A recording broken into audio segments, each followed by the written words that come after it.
Hello friends, welcome to our third lecture of important current affairs for UPPCS and UPSC 2023. So the first news is the Hayabusa mission. Hayabusa mission क्या है कि ये एक asteroid mission है। ठीक है, asteroid mission है by the JAXA. JAXA क्या है? Japanese aerospace exploration agency. देखिए, हर एक कंट्री का एक अलग स्पेस एक्सप्लोरेशन मिशन होता है।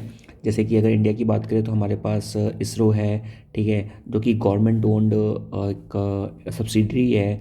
उसी तरह अगर यूएस की बात करें तो यूएस में नासा है।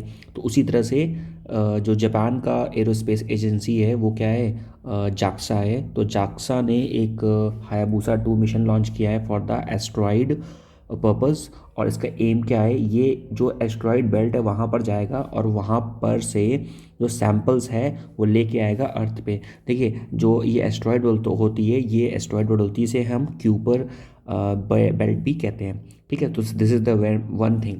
Now next is the Kuiper belt. अब क्या होता है एस्ट्रॉयड बेल्ट के बारे में समझते हैं। It is the circumstellar disc of the asteroids. तो जो एस्ट्रॉइड्स होते हैं उनकी सर्कमस्टेलर डिस्क होती है जो रोटेट करती है हमारे सोलार सिस्टम के अराउंड। देखिए, ये पूरा हमारा सोलार सिस्टम है। ठीक है, ये बीच में हमारा सन है और उसके साइड बाय साइड सारे जो 8 हमारे प्लैनेट हैं वो हैं। और प्लूटो उसमें नहीं है, प्लूटो को हमने हटा दिया था, जिसका हमने डिस्कशन लास्ट लेक्चर में किया था। और अगर पूछा जाए कि जो क्यूपर बेल्ट है वो है कहाँ पर, सो ये है between the Mars and Jupiter. मैंने बताया था आपको कि जो प्लैनेट का सीक्वेंस क्या होता है, सबसे पहले सन आएगा, फिर उसके बाद वीनस, मर्करी, वीनस, फिर उसके बाद अर्थ, मार्स, फिर उसके बाद जुपिटर, सैटर्न, यूरेनस, नेपच्यून। ठीक है, तो ये जो बेल्ट है वो मार्स और जुपिटर के बीच में है। ठीक है, सो ये मार्स और जुपिटर इनके बीच में यहाँ कहीं पर ये बेल्ट रहेगी, जिसे हम क्यूपर बेल्ट कह रहे हैं। I hope it is clear. और एक और मून का मिशन है, जो चाइना का मून मिशन है, उसका नाम है चैंग-ई 5। सो आपको ये भी याद रखना है। इसके अलावा Indian technical and economic corporation, ये क्या है? ये एक इनिशिएटिव है मिनिस्ट्री ऑफ एक्सटर्नल अफेयर्स का, जिसको लॉन्च किया गया था 1964 में। और इसका एम क्या है? ये प्रोवाइड करेगा diplomatic assistance to developing countries across the world. यानी कि जो डेवलपिंग कंट्रीज़ हैं अक्रॉस द वर्ल्ड उनको डिप्लोमेटिक असिस्टेंस देगा। ठीक है, ये नियम, इस मिशन का नाम क्या है, इस कॉरपोरेशन का नाम क्या है? Indian technical economic corporation. ठीक है, और क्या करेगा ये? इंडिया क्या करेगा? इंडिया असिस्टेंट प्रोवाइड करेगा किसको? एशियन कंट्रीज़ को। भाई, डेवलपिंग कंट्रीज़ का हम जब भी नाम लेते हैं, डेवलपिंग कंट्रीज़, तो डेवलपिंग कंट्रीज़ में कौन कौन सी कंट्रीज़ आती हैं? मोस्टली इन जो डेवलपिंग कंट्रीज़ है, इसको एक और नाम से जानते हैं, साउथ साउथ कॉरपोरेशन। आपने सुना होगा। ठीक है, साउथ साउथ कॉरपोरेशन। तो साउथ साउथ कॉरपोरेशन क्या है? ऐसा माना जाता है कि जितनी भी जो डेवलपिंग कंट्रीज़ हैं वो साउथ में हैं। ठीक है, जिसको एक और नाम से इसको बोल देते हैं ग्लोबल साउथ। क्या बोलते हैं? ग्लोबल साउथ या फिर ग्रेट साउथ। ठीक है, तो यहाँ पर क्या लिखा हुआ है कि जो असिस्टेंस मिलेगा किसको मिलेगा? एशियन कंट्रीज़ को, अफ्रीकन कंट्रीज़ को, वो भी कैसी कंट्रीज़? मैंने बताया पुअर और डेवलपिंग कंट्रीज़ को। ठीक है, और कैसे देंगे? डेवलप करेंगे ई गवर्नेंस स्ट्रक्चर को, और डेवलपमेंट असिस्टेंस देंगे, टेक्निकल असिस्टेंस देंगे with respect to the science and technology. ठीक है, तो कहने का मतलब क्या है कि ये जो कॉरपोरेशन है इंडियन टेक्निकल इकोनॉमिक कॉरपोरेशन, इसका एम क्या है? इसका एम है कि जो भी डेवलपिंग कंट्रीज़ हैं उनको असिस्टेंस दें। कैसा असिस्टेंस दें? ई गवर्नेंस का असिस्टेंस दें और साइंस एंड टेक का भी असिस्टेंस दिया जाएगा, which it launched in the 1964। फिर हम बात करते हैं ग्लोबल प्रवासी रिश्ता पोर्टल। ये क्या है? ये लॉन्च किया गया है मिनिस्ट्री ऑफ एक्सटर्नल अफेयर्स के द्वारा, ग्लोबल प्रवासी रिश्ता पोर्टल। और इसकी एक मोबाइल ऐप भी है। ये कनेक्ट करेगा इंडियन डायस्पोरा को ऑल अक्रॉस द वर्ल्ड। यानी कि इंडिया में, इंडिया के जो डायस्पोरा है, डायस्पोरा क्या होते हैं? जो लोग, वो लोग जो इंडिया से बाहर जाकर रह रहे हैं। डायस्पोरा भी 2 तरह के होते हैं। एक होता है कि एनआरआई है, नॉन रेसिडेंट इंडियन, या फिर overseas citizen of India, OCI है। ठीक है, तो इनके बारे में भी आगे बात करेंगे कि एनआरआई क्या होता है, ओसीआई क्या होता है। तो ये जो लोग हैं, जब इंडिया से बाहर ये लोग रहते हैं तो ये इंडियन डायस्पोरा कहलाते हैं। ठीक है, और ये हमारी जो सॉफ्ट पावर है, इंडिया की जो सॉफ्ट पावर है, उसको इन्फ्लुएंस करने में बहुत हेल्प भी करते हैं।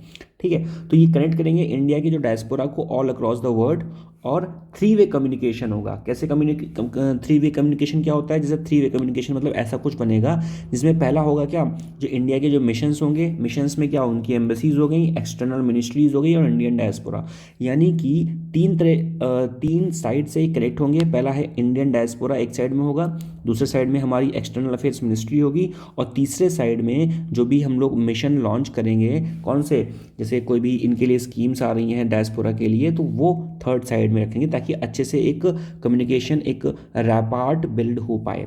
ठीक है, फिर बात करते हैं student and MEA engagement program. ठीक है ना, ये है समीप प्रोग्राम। प्रोग्राम का नाम क्या है? समीप प्रोग्राम। इसको लॉन्च किया है मिनिस्ट्री ऑफ एक्सटर्नल अफेयर्स ने। ये क्या करेगा, इसका ऑब्जेक्टिव क्या है? इसका ऑब्जेक्टिव है फेमिलियराइज करना school and college students in the functioning of the ministry of external affairs. देखिए, समीप प्रोग्राम का एम क्या है कि जो भी कॉलेज स्टूडेंट इस समय कॉलेज में पढ़ रहे हैं, स्कूल्स में पढ़ रहे हैं, उनको एक्सटर्नल अफेयर मिनिस्ट्री की जो फंक्शनिंग है उससे रूबरू कराया जाए कि फंक्शनिंग होती कैसे है एक्सटर्नल अफेयर मिनिस्ट्री की। ठीक है, यानी कि हमारी जो फॉरेन पॉलिसीज़ हैं, ठीक है, इंडिया की जो फॉरेन पॉलिसीज़ हैं उसके रिगार्डिंग उनको अवेयर किया जाए ताकि वो एक इन्फॉर्म्ड सिटीज़न बन पाए। ठीक है, वो एक इन्फॉर्म्ड सिटीज़न बन पाए कि इंडिया काम कैसे करता है, इंडिया के क्या क्या ऑब्जेक्टिव्स हैं, ठीक है, क्या उनकी फॉरेन पॉलिसी है, ताकि वो आगे चल के जो डिप्लोमेसी है उसको भी एज ए करियर ऑप्ट कर सके। ठीक है, नेक्स्ट बात करते हैं प्रवासी भारतीय दिवस। ये क्या है? प्रवासी भारतीय दिवस, इसको सेलिब्रेट करते हैं 9 जनवरी को। इसी को हम लोग बोलते हैं क्या? NRI day. ये NRI डे क्यों सेलिब्रेट किया जाता है? देखिए, 9 जनवरी को 1915 को महात्मा गांधी जो हैं वो साउथ अफ्रीका से इंडिया लौटे थे, तो इसीलिए 9 जनवरी 1915 से हम लोग प्रवासी भारतीय दिवस को सेलिब्रेट कर रहे हैं, दैट इज NRI डे। ठीक है, ये भी सेलिब्रेट किया जाता है ताकि हम अपने डायस्पोरा, अपनी सॉफ्ट पावर को बढ़ा सकें।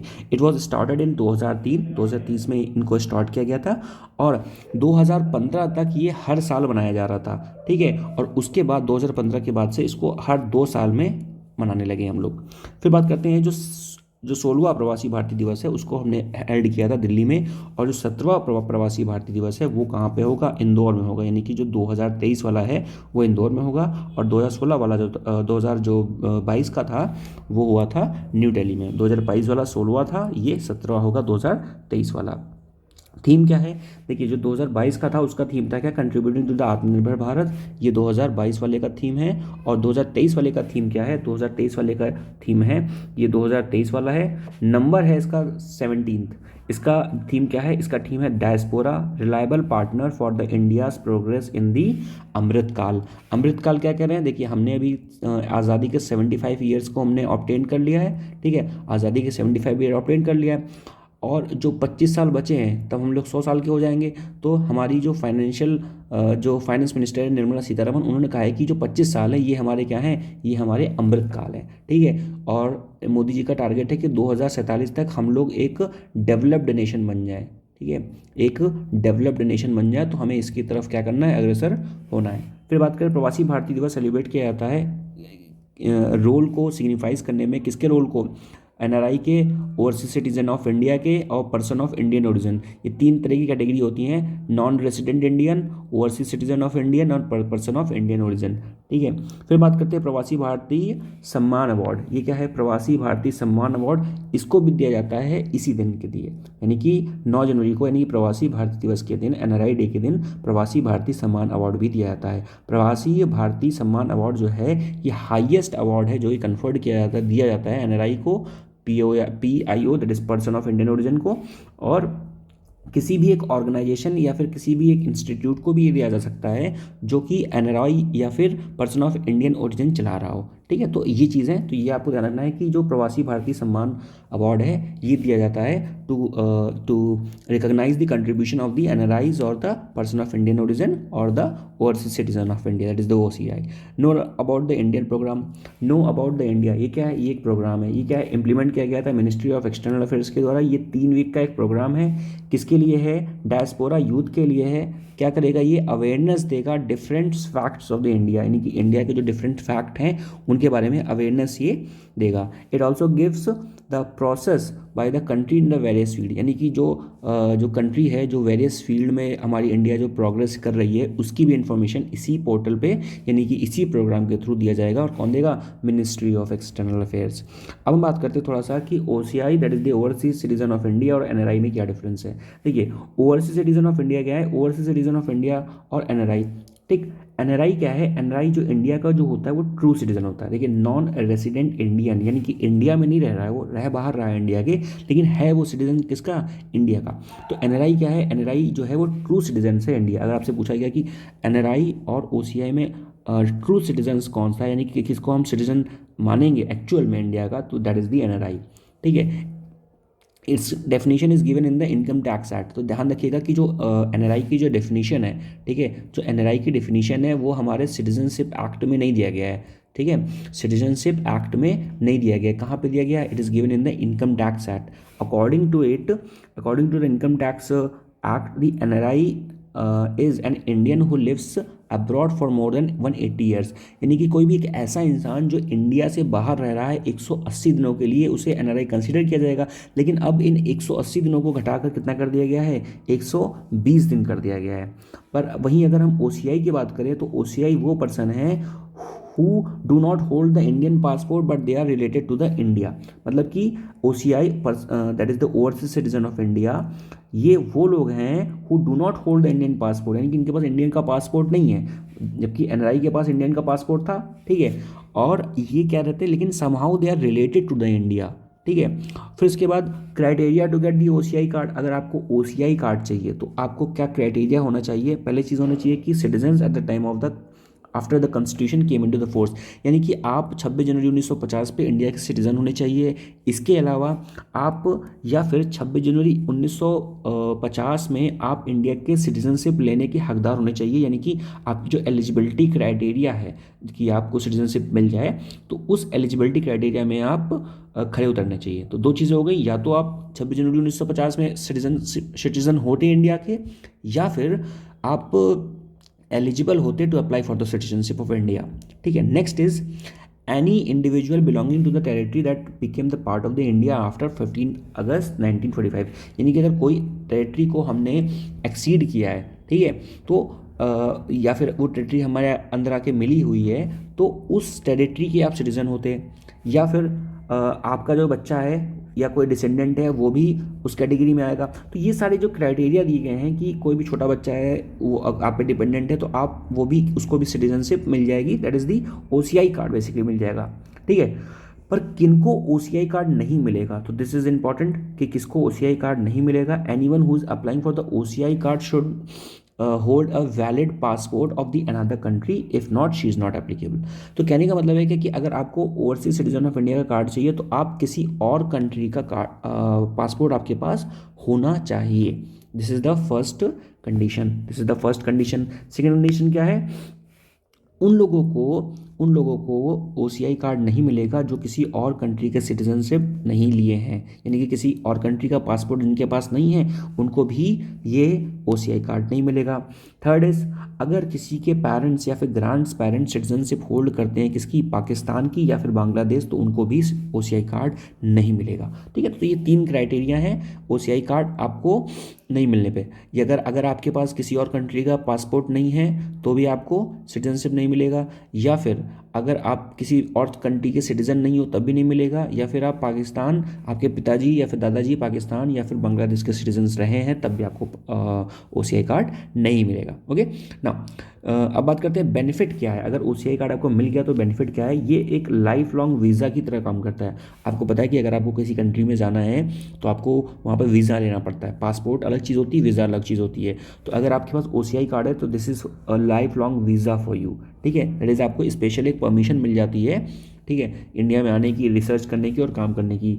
No need to register with the foreign regional registration officer. देखिए, अगर कोई भी NRI इंडिया आता है, जैसे सपोज NRI नहीं बात करेंगे, अगर कोई भी फॉरेनर सिर्फ बात करें, ठीक है, वो विदेशी को इंडिया आता है तो सबसे पहले उसको एक ऑफिस जाना पड़ता है, that is the regional registration office, उसको जाना पड़ता है और वहाँ पर ऑफिसर से अपनी डिटेल साझा करनी पड़ती है, या पुलिस स्टेशन भी जाना पड़ता है उसको। For the confirmation. बट अगर आपके पास OCI कार्ड है तो आपको फॉरेनर रीजनल रजिस्ट्रेशन ऑफिसर के पास नहीं जाना पड़ेगा, ऑफिस नहीं जाना पड़ेगा, ठीक है। तो ये एक फ़ायदा हो जाता है।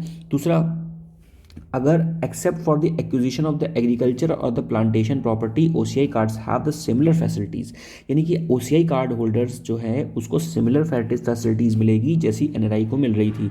किस मामले में? इकोनॉमिक और फाइनेंशियल या एजुकेशन के मामले में, सिर्फ एग्रीकल्चर और प्लांटेशन प्रॉपर्टी को छोड़ के, यानी कि अगर वहाँ पर कोई लैंड नहीं खरीद सकते आप, ठीक है, कोई एग्रीकल्चरल लैंड, कोई प्रॉपर्टी नहीं खरीद सकते, उसके अलावा आपको सारी फैसिलिटीज़ मिलेंगी OCI कार्ड होल्डर को रिगार्डिंग दी इकोनॉमिक और द फाइनेंशियल और द एजुकेशनल सेक्टर। फिर बात करेंगे सेम ट्रीटमेंट मिलेगा NRI और OCI कार्ड होल्डर को, ठीक है, इन दी अडॉप्टेशन ऑफ द चिल्ड्रन, यानी कि अगर कोई बच्चे को अडॉप्ट कर रहा है कोई OCI कार्ड होल्डर तो, या फिर NRI इंसान, तो उन दोनों का जो भी उनके लिए जो क्राइटेरिया है वो दोनों के लिए क्या रहेगा, वो सेम रहेगा।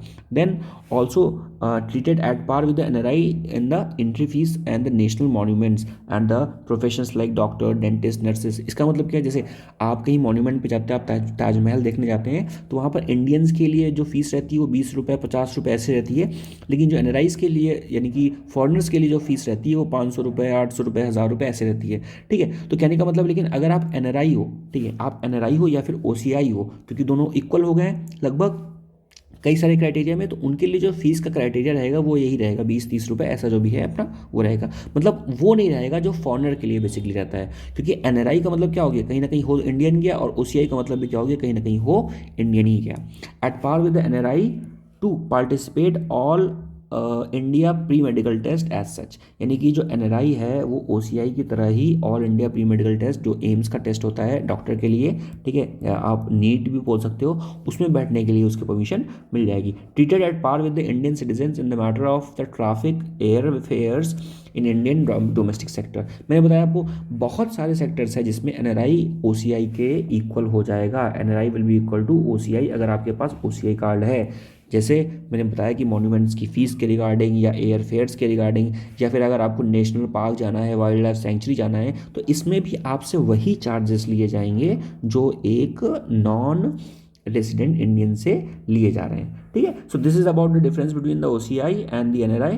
इस वीडियो में इतना ही, मिलते हैं नेक्स्ट वीडियो में। और ये इसलिए भी इंपॉर्टेंट है क्योंकि अब 9 तारीख आ रही है, 9 जनवरी, तो हम लोग वहाँ पर NRI डे सेलिब्रेट करेंगे, ठीक है। और ध्यान रखना है यहाँ पर कि NRI OCI के बीच का क्या डिफरेंस है उसको याद रखिएगा। मिलते हैं नेक्स्ट वीडियो में। Till then take care, good bye, thank you for watching the video.